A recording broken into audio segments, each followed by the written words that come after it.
All right, guys, we're gonna go over our test stuff right now, and then I posted some alternate examples in the modules. We're gonna go over those as well. If you want to stay for the alternate examples, you can. If not, that's fine as well. All right, so the first thing I'm gonna do is give you all the information that's on your test. So the first thing,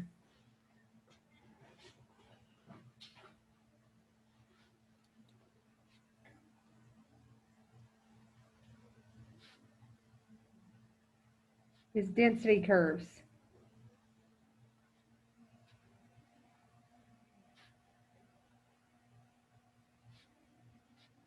Remember that the area under the density curve is 1.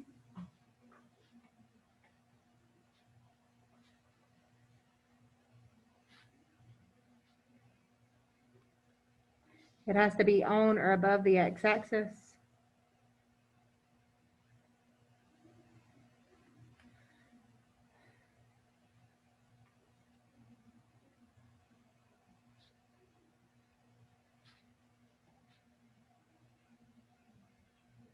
And you need to know how to calculate those. And we've had a couple examples of that. So the one example, if you can remember, was 0 to 10 with a height of 1/10.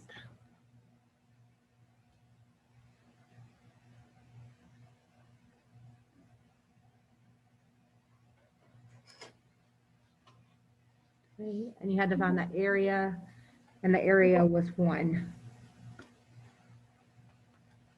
Okay, so don't forget that. Go back and look over that. So that's your first thing you want to review. With that example though, like, would it not be considered a density curve since the area is at 1 instead of under 1? No, area under the curve is 1. Oh, okay, sorry. Just the wording confused me. No, it's okay. All right.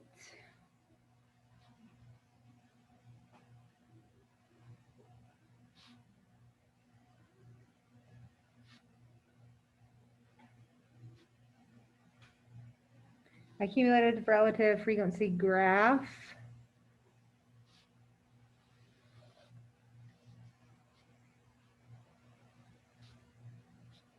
You're going to use it to find the percentile.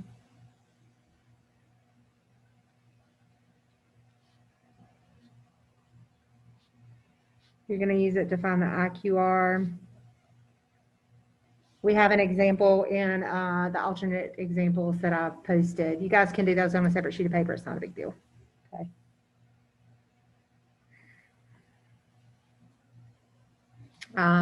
This is where you have the percentages on the vertical axis, and then you have like the one we're going to do is the age of inauguration or whatever, and it might ask you a percentage, and you draw the line on the graph, and then you draw it down to the age, or it might ask you what percentile is the age in, so you go from the age up to the graph and then over to determine the percentile. So how would you find IQR? What percentiles are you looking for? The 75th and the 25th. 75th and 25th, and then you subtract those numbers. Okay, so know how to do that. Make sure you know normal density curve characteristics.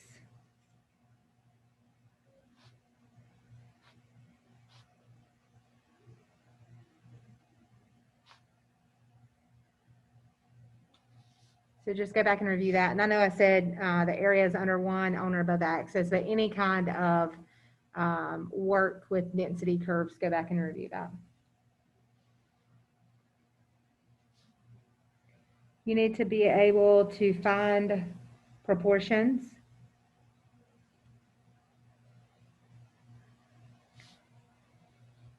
And you need to watch your wording, exact proportions, less than values, and greater than values. The Tiger Woods example in your notes, you might want to go back over those. You said exact was greater than, right? Yes.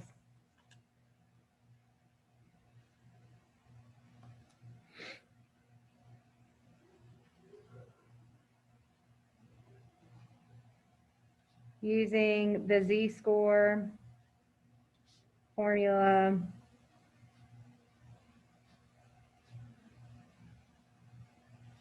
to find missing values.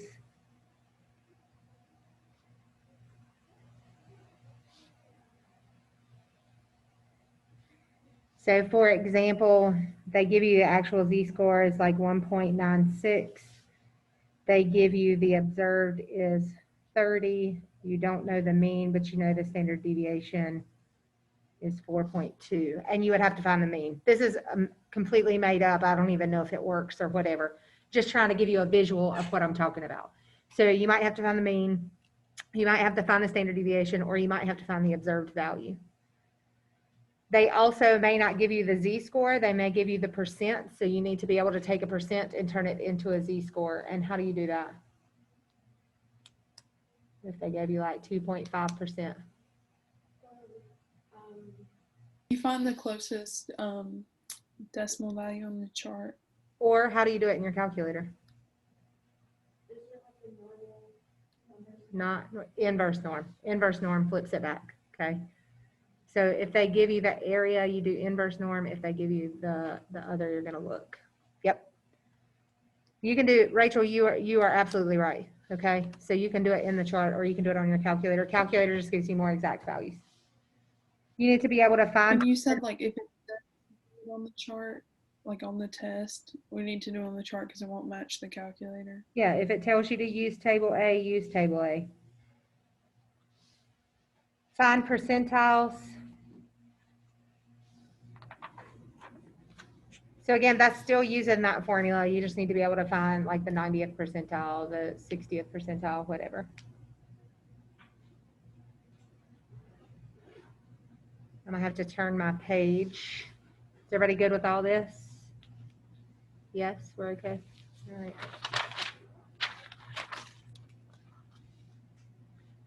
You need to know what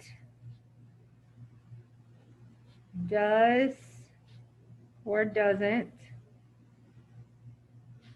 standardizing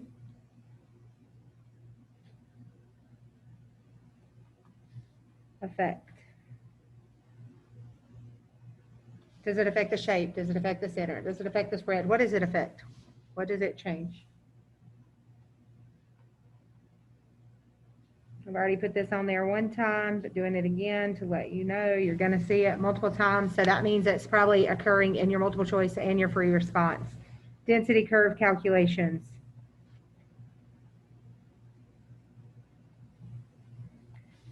Remember, we had the one on the homework. It's actually drawn on my board right now. I did it with them. You guys didn't see it. So in the homework, it was 0 to 10 and 1/10, and it asked you about 8 to 10. So again, that same density curve that I drew earlier, 0 to 10, this was 1/10. But it asks you about the last 2 minutes or something. So that would have been the 8 to 10. And the way we would have found that is 2 times 1/10 or 0.2 or 20%. So watch those density curve calculations. You need to know how to calculate with the density curve. And then the last thing you need to do is interpret percentiles.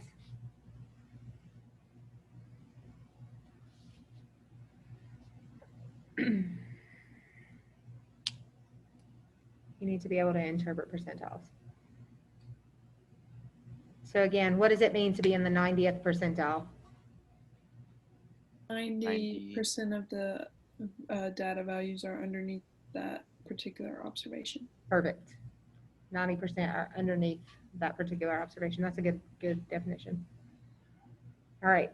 So that's honestly, I mean, I went question by question. That's all you need to know. I know it's kind of dense, but we're going to go over some alternate examples. I felt like this was not enough information for you, so I made those alternate examples and I just did them last night, so that's why I haven't posted them till this morning. And again, you can look at them on here and you don't have to print them out. You can do it on a separate sheet of paper or whatever, or just watch. It's fine. I don't care. But we're going to go over these and we're going to start with the one that looks like this. If you don't want to sit here and listen to this, you don't have to. If you do, I would suggest that you do.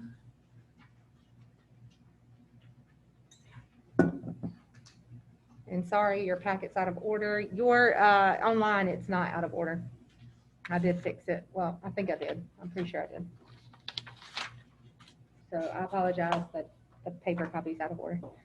All right. So this template below shows the number of wins for each 30 Major League Baseball teams in 2012. Find the percentiles for the following teams. So how do we find percentiles from this? You would put the number over the total. Yeah, so remember percentiles are everything, what? Over the total No, no. number. What are percentiles? What did we just say? Everything what? Lower than the observation, lower than the observation. So the Minnesota Twins who won 66 games is right here at the 66. How many are underneath that?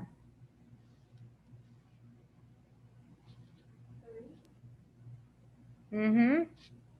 So we're asking how many are lower than 66.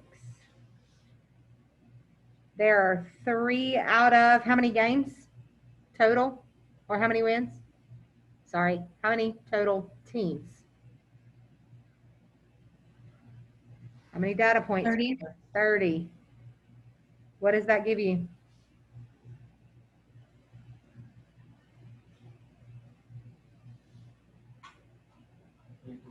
%10.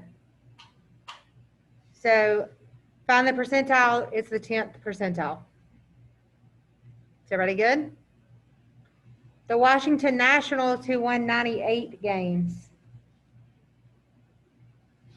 How many are lower than 98? 29 out of 30 gives us what percent?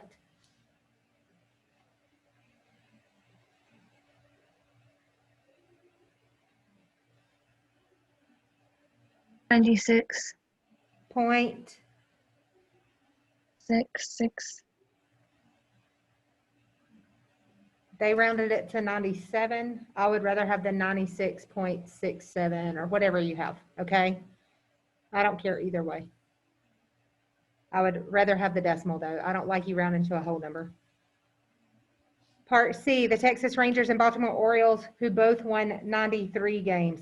So there's 2 93s on here. Make sure you go lower than 93.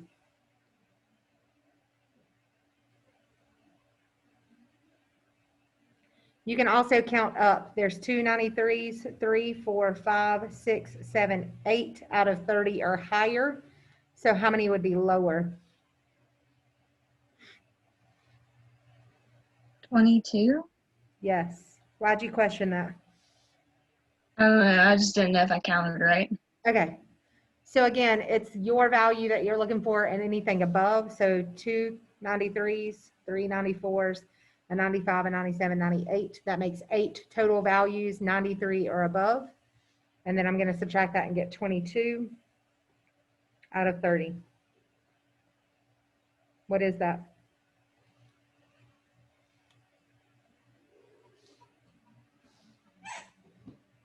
Come on, guys.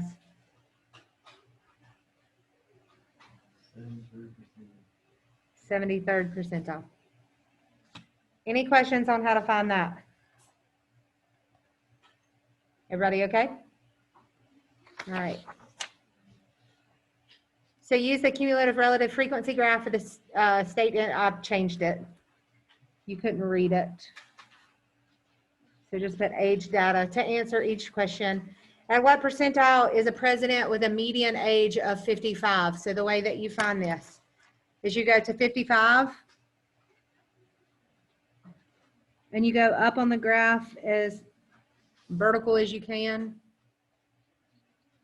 and then go across, and it looks to be about what? 50%. Okay, if you're in that range, I'm going to give it to you. How do you show your work? Draw the lines on the graph. If you give me 40% and your line is right here, I'm going to count it wrong. Does everybody understand that? Okay, watch it. All right, estimate and interpret the first quartile. How do I get the first quartile? 25%, perfect. And I'm gonna go backwards. So this is 30, I'm gonna say this is about 25. I'm gonna go as horizontal as possible. And then down, what does it look like? 52. If you would have given me 51, I would have been okay with that as well. Okay, 53 and above is kind of pushing it. Again, it depends on where your line is. If we were looking for IQR, so I'm gonna add one to this and I'm gonna do IQR. We found that the 25th percentile was at age 52. We would look for the 75, so here's 70, 75 is gonna be right in the middle. And drop down. Looks to be right at 60-ish. So 75% is at 60. So how would I find the IQR? 60 minus 52. Which gives me, 8. there's your IQR. So now I've shown you how to find your IQR. That should not be hard on your test. Okay. Everybody should get that one right. All right. Find and interpret the Z-scores. Find and interpret the Z-scores. So we're going to use the formula for this. Remember, the formula for a Z-score is observation minus the mean over the standard deviation. So we're looking for the Z-score of the New York Yankees with 95 wins. It has 81 mean and then a standard deviation of 11.9. So Z equals, what was our observation? 95. Minus, what was our mean? 81. Over your standard deviation of? 11.9. Perfect. Put that in your calculator.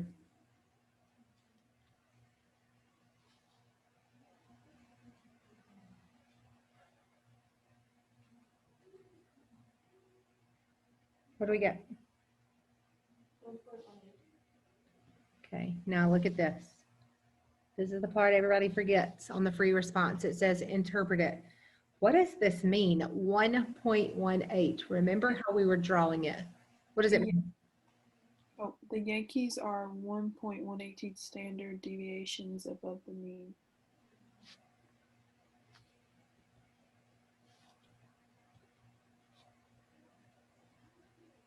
Why is it above?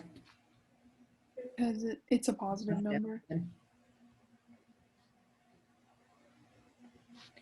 Put it in context of the problem, mean number of wins. Please put everything in context of the problem. Okay, so interpret, there are two parts of that. Make sure it's either standard deviations above or below, depending on your number, and then make sure you put it in context of the problem. All right, part B, the Mets with 74 wins. So it's the same formula, except for now it's 74 observations, same mean, same standard deviation. What does that give you?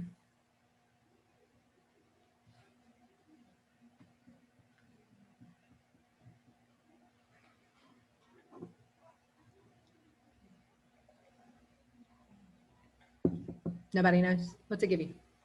Negative 0.588. Somewhere around at 0.59. If you gave me negative 0.588, that is perfect. What does this mean? The New York Mets are 0.59 standard deviations below the mean number of wins for the MLB. So below, because it's negative, the mean number of wins. Perfect. Thank you. Make sure you know how to find and interpret Z-scores.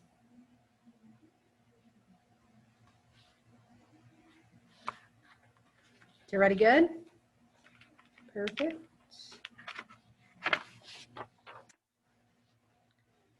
Compute the standardized scores for each performance during the information in the, using the information in the table. Which player had the most outstanding performance relative to his peers? So what would I do on this?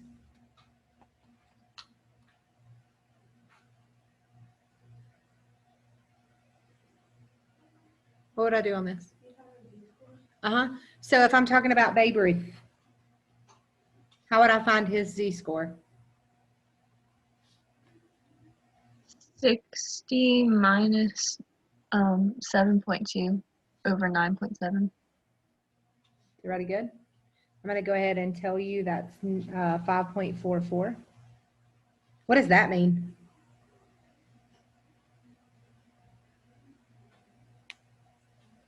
Come on, guys. Good. And what's the context of the problem? What are we dealing with? What are we looking at? Number of home runs relative to his peers. Perfect. 5.44 standard deviations above. Roger Maris. Z equals, what would I do?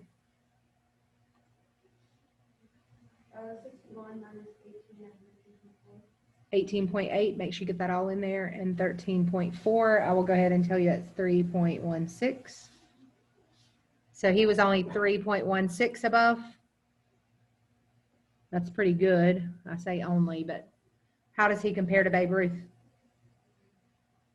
He's almost like half of what Babe Ruth's standard deviations above the mean are. But Babe Ruth is better, right? Compared Yeah. to peers, he's still way more. So again, we're comparing apples and oranges because athletics in 1927 were not athletics in 1961, were not athletics in 1998 or 2000. Y'all understand what I'm saying? Things were different, okay? So then Mark McGuire, his was 70 minus 20.7 over 12.7, which gave him 3.87. What does that mean? He's better than Roger Maris, but not as good as Babe Ruth. Perfect. And then Barry Bonds, let's check him out. Z equals 73 minus 21.4 over 13.2, which would give us 3.91.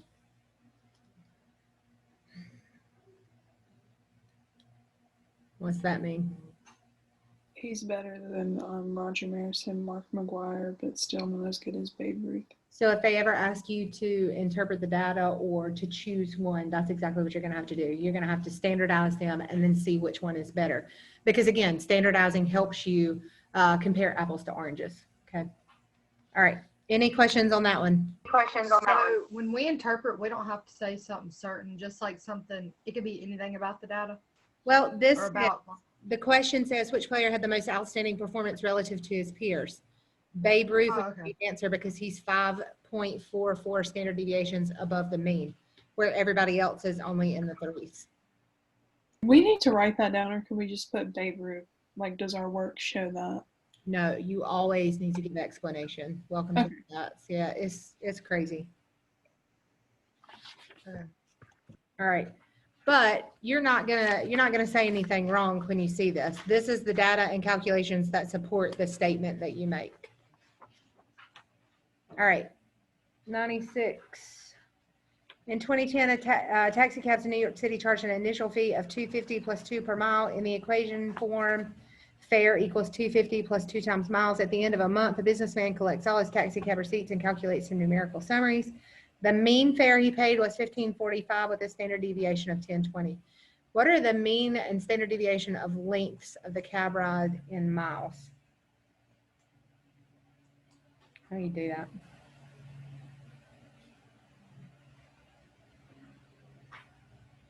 Got to be careful about this one. How do you do this one?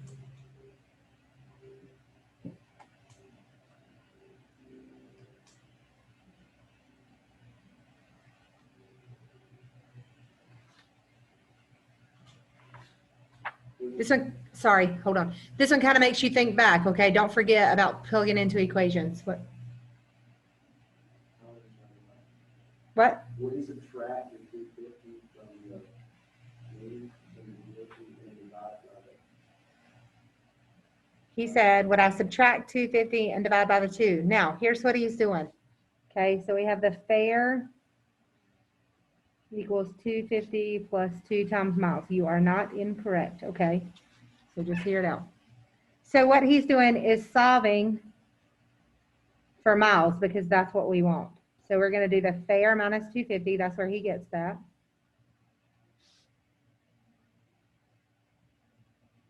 And then to solve for miles, we're going to divide by 2.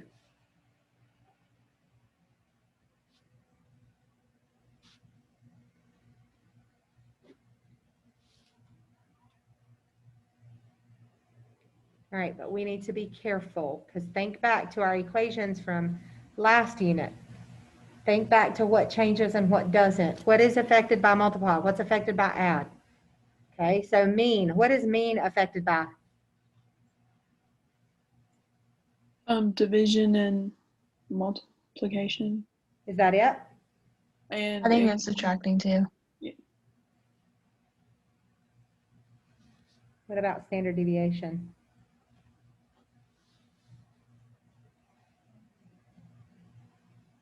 That's just the multiplying, dividing, right? Yep. All right, so when we try to change the mean and the standard deviation, when we do the mean, we're going to do the entire formula. Okay, so the mean is the entire formula. But when we do the standard deviation, what can we not do? we can't do the addition or subtraction in the problem. Right, right. So everybody got that? So if we're looking for the mean,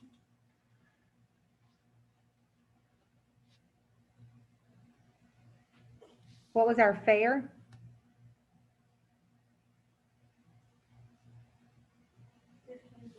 $15.45. We're going to subtract the 250 and divide by 2.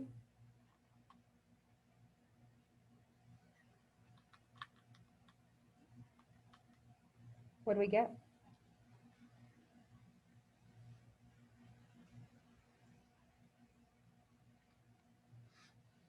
What do we get? 6.475 or 6.48 is fine. What about the standard deviation? The standard deviation was 10.2 for the fair. We cannot do the subtract part. The only thing we can do is divide. So what is our new standard deviation? 5.1. 5.1. So these are in miles. The mean of a trip is 6.475 miles, and the standard deviation is 5.1 miles. Okay.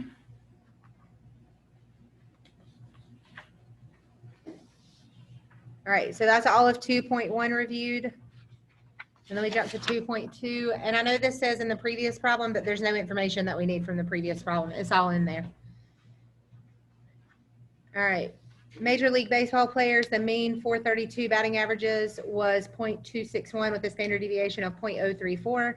Suppose that the distribution is exactly normal with a mean of .261 and a standard deviation of .034. Sketch a normal density curve for the distribution of batting averages. Label the points that are 1, 2, and 3 standard deviations for the mean. So how do we draw this curve? Literally drawing the curve. What goes in the middle, The mean, which is? 0.261. We're going to go 3 standard deviations above and 3 standard deviations below. How do I get the next one above, 1 standard deviation above? Add the standard deviation, .034. So what you get is 0.295. Add your .034 again, and you get 0.329, and then 0.363. On the way down, 0.261 minus 0.034 will give you 0.227, 0.193, and 0.159. This will not get you full credit on the AP exam. Why?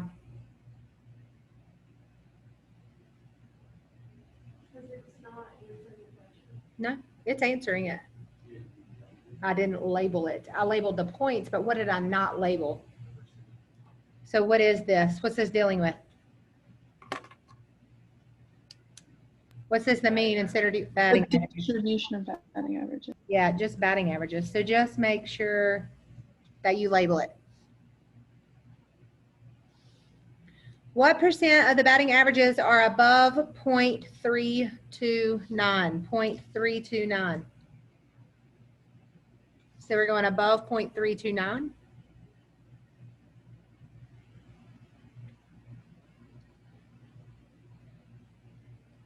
What is it?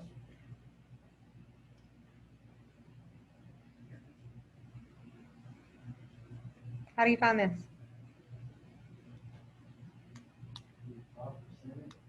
Normal CDF in the calculator. You don't have to do that. Remember our values? Oh, yeah, yeah. 13.5. What's our other one? 2.35 or 5. Yeah, so this one I'm going to go ahead and do 2.5 because why? We want completely above, okay? So remember this whole thing is 2.5. This is 2.35-ish, okay? So we're looking for part B to be 2.5%.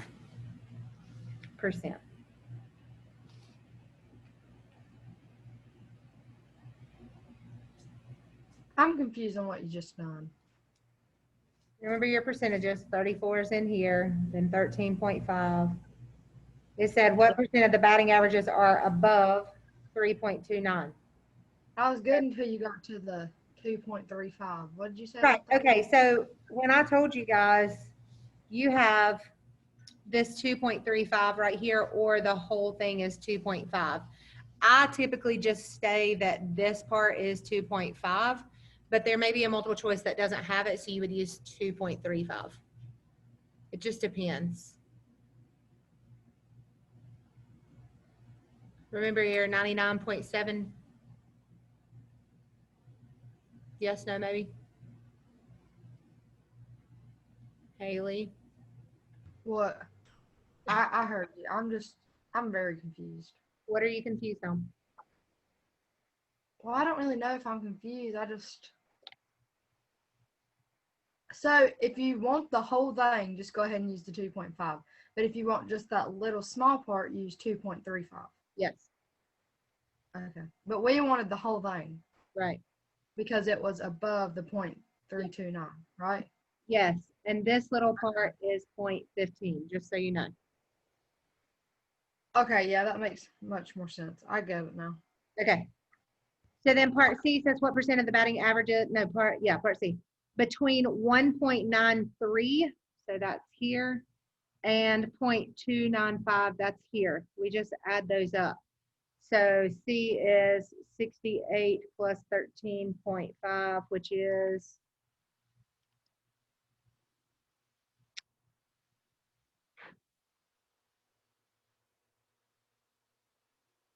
which is 81.5. 81.5. And that's it. So definitely know how to do this. We have about 3 minutes left. I'm going to cut out and come back in. Again, if you don't want to come back in, you don't have to, but I'm going to keep going.